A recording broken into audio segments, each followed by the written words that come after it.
G'day church. Today I want to talk to you about the way back. Restrictions are lifting, the rugby league is back on television, you might have been able to go out for dinner, and so you might be wondering to yourself, when do we get back to the church building? Part of the reason I want to do this video is to let you know that might take some time. I've heard this whole process of coming out of restrictions as kind of like passing an accident on the freeway. When you go past the accident, you slow down pretty quickly, but as you wait for people to merge or for some passers-by to have a really good look, it can take a long time to come out past the accident. I think our experience as we come out of this time of lockdown and restrictions is going to be something like that. It actually might take some time. Where are we at in terms of the restrictions? Well, we're currently in stage 2 of the government's 3-stage plan. And on July the 10th, we're going to come to stage 3. And during stage 3, we're actually allowed to have up to 100 people present for a worship service. Now you might be thinking, great, fantastic, we can all go back to the church building. Unfortunately, there are some further restrictions that apply that are going to make our services here, well, they're going to make them difficult. Please remember first that the 4 square metre rule still applies within this church building.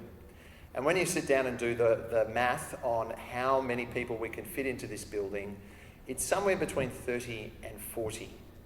We're not going to be able to fit all the 350 or so people who attend the Ann Street Church each weekend. We're not going to be able to fit them in to our current services. Second, currently the denominational advice is that we shouldn't sing when we gather as a church. That's because when you sing, apparently you produce a fair bit of spit. I've been trying not to think too much about this when I heard that this was the case, but apparently that's what you do. And that's a great way to spread the coronavirus.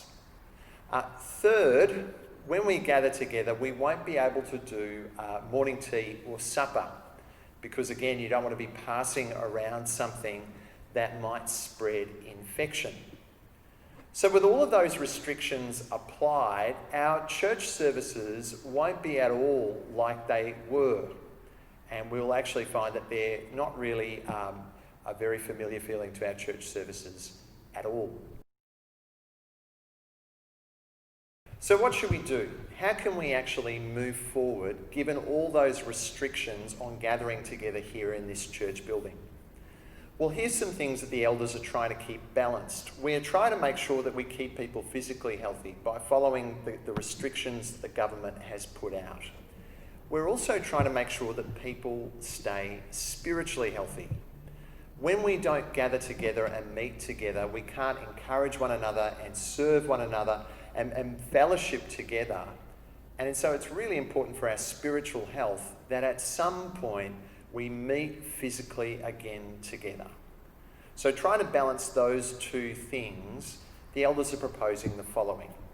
First, we continue our live streaming for those who are physically not able to come and meet together with another group of people.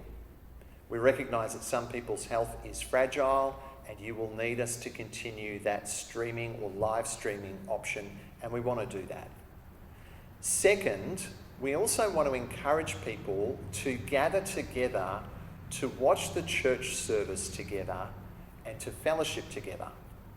What that might look like is this. Imagine around Brisbane different gospel communities and maybe others as well, meeting in people's lounge rooms to sing together if that's possible, to fellowship together by sharing maybe a meal together or morning tea together, and to pray together and encourage one another.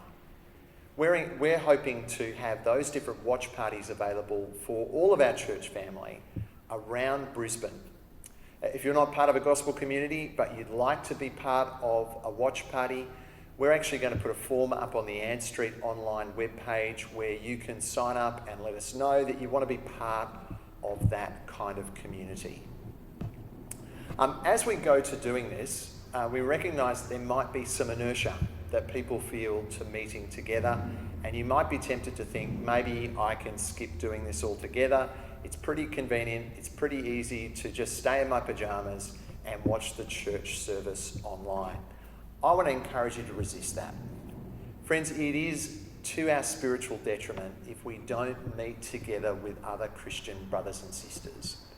And I want to encourage you to take the opportunity to move through that inertia and to meet with your brothers and sisters for their good and for your good. Beyond that, over the next month or so, the elders will be monitoring how things are going and also what changes are made to the restrictions and guidelines from our denomination, and we'll let you know what changes that brings to church in the future and when we might be able to meet together. We're also proposing that we gather together in mid-July for a barbecue in the park. There aren't tight restrictions on gathering in a park, and there aren't as tight restrictions in gathering in a park as there are in a building, and so we'd love our different congregations to meet together for a barbecue. We'll give you more details as we get closer to the time.